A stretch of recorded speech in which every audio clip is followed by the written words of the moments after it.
മാനന്തവാടിയിൽ 16 വയസ്സുകാരിയെ തട്ടിക്കൊണ്ടുപോയെന്ന പരാതിയിൽ 4 പേർ അറസ്റ്റിൽ.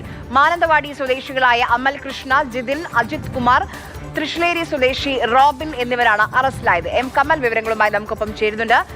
കമൽ, പറയൂ.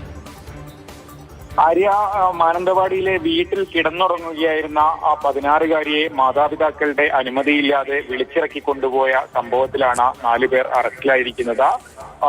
പെൺകുട്ടിയുടെ പിതാവിന്റെ പരാതിയിലാണ് അറസ്റ്റ്. ജൂലൈ 12-ന് അർദ്ധരാത്രിയായിരുന്നു സംഭവം. ഇവിടെ നിന്ന് ഈ രാത്രി പോകുന്നതിനിടെ മാനന്തവാടി ടൗണിനടുത്ത് വെച്ച ബൈക്ക് അപകടത്തിൽ പെൺകുട്ടിക്ക് ഗുരുതരമായി പരിക്കേറ്റു. അതിനുശേഷമാണ് വീട്ടുകാർ വിവരമറിയുന്നത്. ഇപ്പോൾ കോഴിക്കോട് മെഡിക്കൽ കോളേജ് ആശുപത്രിയിൽ ചികിത്സയിലാണ്. ഈ സംഭവത്തിൽ പോലീസിന്റെ അന്വേഷണം തുടരുകയാണ്. ഇനിയും പ്രതികൾ അറസ്റ്റിലാകാനുണ്ട് എന്നാണ് പോലീസ് പറയുന്നത്. മാത്രമല്ല, ഇവർക്ക് ലഹരി മാഫിയുമായി ബന്ധമുണ്ട് എന്ന ഒരു പരാതി കൂടി ഈ പെൺകുട്ടിയുടെ രക്ഷിതാവ് ഉന്നയിച്ചിട്ടുണ്ട്. ആ കാര്യത്തിലും അന്വേഷണം നടന്നു വരികയാണ്.